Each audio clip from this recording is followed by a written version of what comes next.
Assalamu alaikum. I am Dr. Nida Vaid. Today I will discuss the chapter that is conflict management, that is the part of behavior sciences lecture series. So lecture outline देखें तो सबसे पहले हम discuss करेंगे conflict management होती क्या है और हेल्थ केयर सेटिंग में आप इसको डील कैसे कर रहे होते हैं। कॉन्फ्लिक्ट की बात करें, जब भी किसी दो लोगों के बीच में फाइट होती है, लड़ाई होती है, तो उससे पहले कॉन्फ्लिक्ट जनरेट होता है। फाइटिंग को हम कॉन्फ्लिक्ट नहीं कहते हैं। कॉन्फ्लिक्ट मीन्स के जब दो फोर्सेस अपोजिट हैं, यानी कोई भी दो लोग हैं, कोई भी ग्रुप्स हैं जिन लोगों की आपस में जो उनकी जो सोच है वो एक साइड पे नहीं है, दो अलग अलग सोचें हैं, उसकी वजह से कॉन्फ्लिक्ट जनरेट होता है। डिफरेंट सिचुएशन में कॉन्फ्लिक्ट जनरेट होते हैं और कॉन्फ्लिक्ट की ही वजह से लड़ाइयाँ होती हैं, जो फाइट होती हैं। तो अगर आप उसको टाइम से रिजॉल्व कर लेंगे तो कॉन्फ्लिक्ट के लेवल पे तो सिचुएशन आप उसको अच्छे से हैंडल कर सकते हैं। कॉन्फ्लिक्ट कब कब अराइज होते हैं? डिफरेंट सिचुएशंस में अराइज होते हैं। जब किसी भी बात पे दो लोग एक जगह नहीं होते, दो लोगों की डिफरेंट सोचें होती हैं और ग्रुप्स जो होते हैं वो डिफरेंट सोच रहे होते हैं, या उनकी कोई डिमांड्स होती हैं या उनकी कोई नीड होती है, वो जब पूरी नहीं होती है, वो जब उनको नहीं मिलती हैं, तो दो लोगों के बीच में, दो ग्रुप्स के बीच में कॉन्फ्लिक्ट हो सकता है। मैरिटल कॉन्फ्लिक्ट होते हैं, कोलीग्स के बीच में हो सकते हैं, पेशेंट या पेशेंट के अटेंडेंट को हो सकते हैं, नर्सिंग स्टाफ को हो सकते हैं, मेडिकल स्टूडेंट्स को हो सकते हैं, हॉस्पिटल स्टाफ से हो सकते हैं, एडमिनिस्ट्रेशन से हो सकते हैं। तो डिफरेंट जगह आपको कॉन्फ्लिक्ट देखने को मिलते हैं हेल्थ केयर सेटिंग में। कॉन्फ्लिक्ट होते क्यों हैं? जहाँ पे भी कम्युनिकेशन ठीक नहीं होगा, पुअर होगा, कम्युनिकेशन में प्रॉब्लम है, या अगला बंदा आपकी बात नहीं सुन रहा, या आप बात कह नहीं पा रहे, तो उस सिचुएशन में कॉन्फ्लिक्ट जनरेट होता है। देन पावर सीकिंग, मुझे भी कुर्सी चाहिए, मुझे भी सीट चाहिए, मेरी मानी जाए। तो जहाँ ये बात होती है, ये मैं अपनी बात चलाऊंगा, वहाँ पे कॉन्फ्लिक्ट जनरेट होता है। डिससेटिस्फैक्शन विद मैनेजमेंट स्टाइल, अब अगर कोई मैनेजमेंट का स्टाइल है, बॉसी है, या कोई इस तरह का मैनेजमेंट का स्टाइल है कि अगले बंदे आधे लोगों की बात मानते हैं, आधे लोगों की बात सुनने को तैयार नहीं है, तो जहाँ मैनेजमेंट स्टाइल से लोग सेटिस्फाइड नहीं होंगे वहाँ पे प्रॉब्लम होगी। बॉसी टाइप लीडरशिप भी हो सकती है और वो वीक लीडरशिप भी हो सकती है। या चेंज इन लीडरशिप स्टाइल, जो लीडरशिप स्टाइल है वो पसंद नहीं है, या लोग जो है उससे उनकी जो सारे मसले मसाइल हैं वो रिजॉल्व नहीं हो रहे, तो कॉन्फ्लिक्ट जनरेट हो सकते हैं। इसके अलावा हेल्थ केयर सेटिंग में हम देखें कॉमन कॉज क्या है, वजह क्या है जिसकी बेसिस पे कॉन्फ्लिक्ट जनरेट होता है। पहला है एजम्पशंस आर बीइंग मेड। सबसे पहला जो कॉन्फ्लिक्ट की वजह बनती है कि डॉक्टर एज्यूम कर रहा होता है कि अगर वो किसी मीटिंग में जा रहा है, किसी एजुकेशनल कॉन्फ्रेंस पे जा रहा है, सेमिनार्स पे जा रहा है और वार्ड पे से एब्सेंट है, तो उसका पेशेंट उसको अंडरस्टैंड करेगा। जबकि दूसरी साइड पे ये हो सकता है कि पेशेंट को पता ही ना हो कि इसको डॉक्टर सेमिनार्स पे गया है, कोई एजुकेशनल कॉन्फ्रेंस पे गया है, तो उसको इन्फॉर्म ही ना हुआ हो, तो इस वजह से उसको गुस्सा आ रहा हो। या दूसरा कि पेशेंट के लिए एजुकेशनल कॉन्फ्रेंस की, सेमिनार्स की, वर्कशॉप्स की कोई वैल्यू नहीं है, उसको लगता है कि उसका जो डॉक्टर है उसको वो अटेंड करने से ज़्यादा मुझे प्रायोरिटी देनी चाहिए, मेरा ट्रीटमेंट उसकी पहली रिस्पॉन्सिबिलिटी है। तो उसमें जब अजम्पशंस होते हैं तो उसकी बेसिस पे कॉन्फ्लिक्ट जनरेट होता है, क्योंकि जब भी पेशेंट को टाइम से अटेंड नहीं करेंगे तो पेशेंट शोर करेगा और कॉन्फ्लिक्ट जनरेट होगा। Second is knowledge is minimal. अब क्या है कि जो पेशेंट की फैमिली को जो नॉलेज है, या पेशेंट को या पेशेंट के अटेंडेंट को जो नॉलेज दी गई है वो कम है, उसकी बेसिस पे कॉन्फ्लिक्ट जनरेट हो सकता है। फॉर एग्जांपल कोई महंगा टेस्ट लिख के दे दिया है और पेशेंट को नहीं पता कि ये कराना ज़रूरी है कि नहीं, पेशेंट ये सोचेगा कि डॉक्टर आपने पैसे बनाने के लिए करवा रहा है। या कोई बायोप्सी लिख दी है तो अटेंडेंट और जो पेशेंट है वो उन्हें पता नहीं चलेगा कि ये लिखी क्यों है, एक तो ज़रूरत नहीं थी पेशेंट की, एक तो लिख दी है। या हो सकता है कि भाई कोई कैंसर वैंसर का मसला है और ये डॉक्टर हमसे छुपा रहा है, ये हो सकता है। तो नॉलेज कम देंगे तो कॉन्फ्लिक्ट जनरेट होंगे। Third is expectations are too high. अब क्या होता है कि मरीज़ की एक्सपेक्टेशंस होती हैं कि भाई ये डॉक्टर ने दवाई दी है, ये डॉक्टर ने इलाज किया, मैं बिल्कुल एकदम से ठीक हो जाऊंगा कल तक। अब पेशेंट ठीक नहीं हो पाता। इसमें अगर डॉक्टर टाइम से गाइड कर दे कि कितने टाइम में ट्रीटमेंट फ़र्क देगा, तो उससे भी पेशेंट की नॉलेज में इजाफा हो सकता है। लेकिन एक्सपेक्टेशन ज़्यादा होती हैं पेशेंट की डॉक्टर से वो पूरी नहीं होती तो मसले मसाइल जनरेट होते हैं। या जैसे पेशेंट कीमोथेरेपी करवाते हैं तो कीमोथेरेपी के बाद आपको पता है कि उसके साइड इफ़ेक्ट्स भी होते हैं और पेशेंट समझता है कि नहीं इसके कोई साइड इफ़ेक्ट नहीं होंगे, ये इलाज है, इससे मेरा मरीज़ एकदम से ठीक हो जाएगा, और वो ठीक नहीं होता और मसले मसाइल कॉम्प्लिकेशंस होती हैं तो उसको लगता है कि डॉक्टर ने इलाज सही नहीं किया। Fourth one is personality, race, gender, social class difference exist.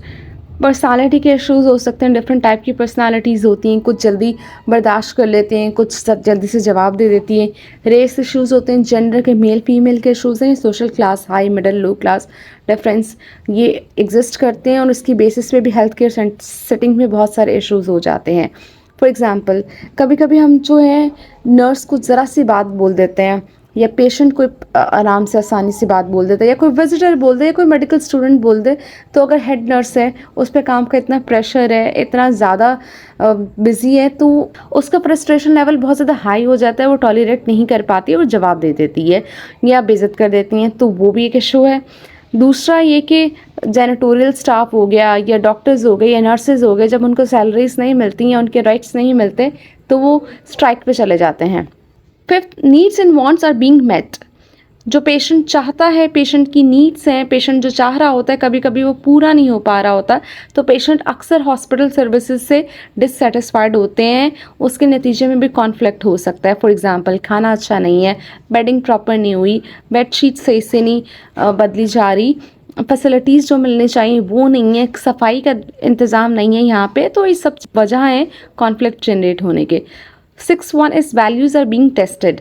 अब वैल्यूज़ होती हैं हर इंसान की, वो जहाँ पर टेस्ट हो रही होती हैं तो वहाँ पे इशू होता है। फॉर एग्जांपल एक फ़ीमेल है और उसको मेल स्टूडेंट को वो कभी भी एग्जामिन करने नहीं देगी, ये एक इशू हो सकता है।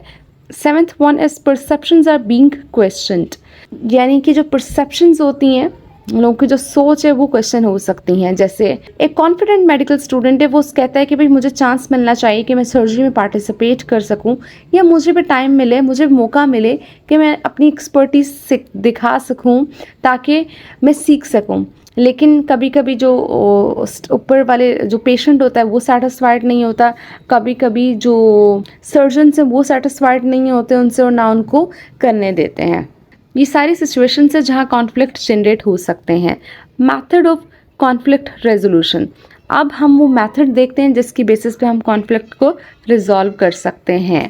ऑर्गेनाइज्ड कॉन्फ्लिक्ट मैनेजमेंट, सबसे इम्पॉर्टेंट हमारे पास ये स्ट्रैटेजी है ऑर्गेनाइज्ड कॉन्फ्लिक्ट मैनेजमेंट की, जिसके ज़रिए हम किसी भी कॉन्फ्लिक्ट को बहुत अच्छे से रिजॉल्व कर सकते हैं। नंबर 1 इज़ जो भी कॉन्फ्लिक्ट है कर रहा है, जिन लोगों के बीच में भी कॉन्फ्लिक्ट है, अगर ग्रुप्स हैं तो उनके हेड से, लीडर से, जो उन लोगों से मिला जाए। सेकंड, दोनों की प्रॉब्लम्स प्रॉपर सुनी जाएं, दोनों को इक्वली रिस्पेक्ट दी जाए, दोनों से अलग अलग पहले बात सुने ताकि दोनों को लगे कि दोनों की बात पूरे तरीके से सुनी गई है। ऐसा ना करें किसी को कॉर्नर कर दें, किसी पे हमला कर दें या किसी को साइड पे लगा दें या प्रॉपर मौका ना दें उसकी अपनी बात कहने का। थर्ड, आपने गोल इस तरह से सेट करने हैं कि हर एक के लिए, यानी जो भी दोनों पार्टीज़ हैं उन दोनों के लिए विन विन सिचुएशन हो। ऐसा ना हो कि एक पार्टी को लगे वो जीत गया है, दूसरी पार्टी को लगे वो हार गई है। तो जो भी कॉन्फ्लिक्ट सुनने के बाद जो रिजल्ट्स आपने अनाउंस करने हैं, जो भी फैसला आपने करना है, उसमें दोनों की जीत होनी चाहिए। फोर्थ, कॉन्फ्लिक्ट को आपने फ्री कम्युनिकेशन के ज़रिए रिजॉल्व करना है, जिसमें हर एक को अपनी बात कहने का प्रॉपर हक हो। फिर जब भी आप रिजॉल्व करेंगे आपने ऑनेस्ट रहना है, ऐसा ना हो कि आप किसी के साथ डिसऑनेस्टी कर रहे हो दोनों ग्रुप्स में से। तो जितना आप ऑनेस्ट रहेंगे, बात करने की कोशिश करेंगे और उस मसले को जितनी जल्दी सॉल्व करेंगे उतना अच्छा रहेगा। 6, एग्री टू डिसएग्री, मतलब पहले आपने दोनों की बातें सुननी है, फिर जब आप रिजॉल्व की तरफ आ रहे हैं तो आपने एग्री हो करना है पहले, बाद में आप डिसएग्रीमेंट करेंगे। और डिसएग्रीमेंट हेल्दी होने चाहिए, ऐसे होने चाहिए कि जो समझ में आए कि हाँ आपके डिसीजन को बेहतर बना सकते हैं। अगर आप डिसएग्री टू एग्री करेंगे, यानी पहले आप एग्री नहीं करेंगे बाद में आप उसकी बातों को मानेंगे, इस सिचुएशन में क्या होता है कॉन्फ्लिक्ट रिजॉल्व नहीं हो पाता है अच्छे से।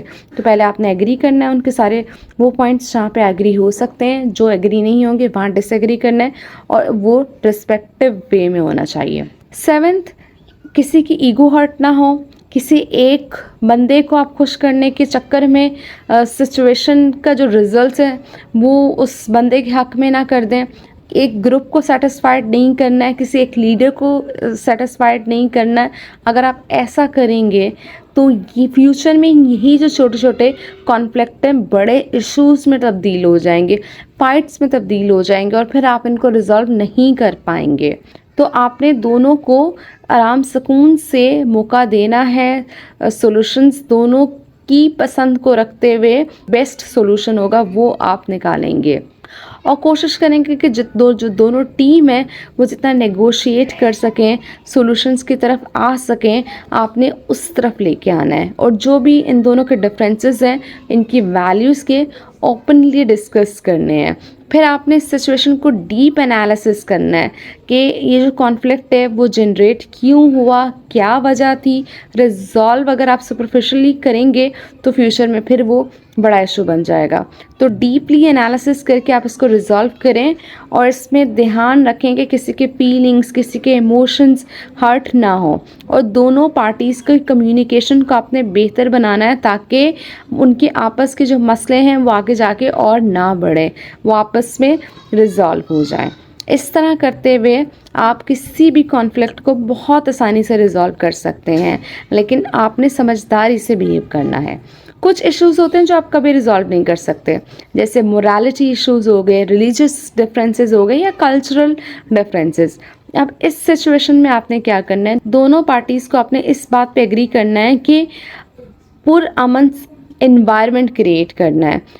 दोनों को पुरअमन एनवायरनमेंट क्रिएट करने पे सुकून वाले एनवायरनमेंट की तरफ, पीसफुल एनवायरनमेंट की तरफ फोकस करवाएंगे, दोनों को इस चीज़ पे एग्री करेंगे तो ही आपका कॉन्फ्लिक्ट रिजॉल्व हो सकता है बेस्ट वे में। सो आपको नहीं पता कि कब आप किस सिचुएशन में हो और आपको कौन सा कॉन्फ्लिक्ट रिजॉल्व करना पड़ जाए, तो अगर आप इसको ऑर्गेनाइज्ड कॉन्फ्लिक्ट मैनेजमेंट के थ्रू करेंगे तो आप उसको अच्छे से रिजॉल्व कर लेंगे। बेस्ट मेथड क्या होता है किसी भी कॉन्फ्लिक्ट को रिजॉल्व करने का, मेडिकल कॉलेजेस हैं या हॉस्पिटल डिपार्टमेंट्स हैं या वार्ड्स हैं, तो हर जगह एक मैनेजमेंट सिस्टम होना चाहिए जो ध्यान रखे क्वालिटी कंट्रोल का, फ्री हॉरिजॉन्टल इंटरेक्शन का और शेयरिंग ऑफ इंफॉर्मेशन का।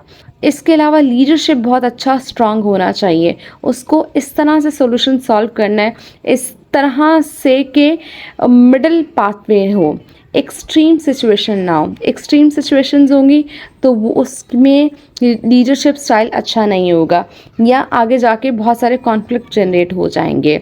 और कॉन्फ्लिक्ट रिजॉल्व करते हुए ध्यान रखना है इक्विटी हो, जस्टिस हो, हर एक की जो फीलिंग है हर्ट ना हो, सिक्योर हर बंदा महसूस करे और उस कॉन्फ्लिक्ट को जितना जल्दी आप रिजॉल्व करेंगे उतना ज़्यादा बेहतर होगा। Dos and don'ts in crisis intervention, यानी क्या कहना चाहिए जब कोई भी क्राइसिस सिचुएशन में हो। नंबर 1 इज़ ये एबनॉर्मल सिचुएशन थी आपके साथ और आपका जो रिएक्शन बनता है ये नॉर्मल है, ये किसी का भी रिएक्शन हो सकता है। डोंट से ये इससे ज़्यादा ख़राब भी हो सकता था और भी कुछ आप कर सकते थे, शुक्र है आपने वो नहीं किया, ये नहीं कहना चाहिए। सेकंड इज़ ये अंडरस्टैंड करना चाहिए कि आप किस तरह का महसूस करते हैं। आपके पास तो ऑप्शन है, आप अगला घर भी ले सकते हैं और गाड़ी भी ले सकते हैं और बच्चा भी आ जाएगा, ये नहीं कहना चाहिए। थर्ड इज़ ये आपकी गलती नहीं थी, आपने बेस्ट किया। डोंट से अगर तुम उस टाइम मसरूफ़ रहते ना तो ये तुम्हारे लिए बेहतर था, तुम लड़ते ना, तुम फारिग थे, तुमने इसलिए ये किया। डूज में फोर्थ है मुझे अफसोस है कि ये हुआ। डोंट से मैं जानता हूँ तुम जिस तरह महसूस करते हो, मैं समझ सकता हूँ। फिफ्थ इस चीज़ें बेहतर हो जाएंगी, आप बेहतर महसूस करेंगे और दोबारा ये नहीं होगा। फिफ्थ डोंट से आपको आगे बढ़ने की ज़रूरत है अपनी ज़िंदगी में, इसको छोड़ें। तो ये सारी बातें हैं, आपको ध्यान रखनी है कि आपको क्राइसिस इंटरवेंशंस में आपको क्या कहना चाहिए, क्या नहीं कहना चाहिए। ये रेफरेंस बुक्स हैं, if you want to read from these books you can read. That's all about today's lecture. If you have any question, any query, you can comment in the comment section. If you like my video, then please subscribe my channel. Thank you. Take care. Allah Hafiz. Bye bye.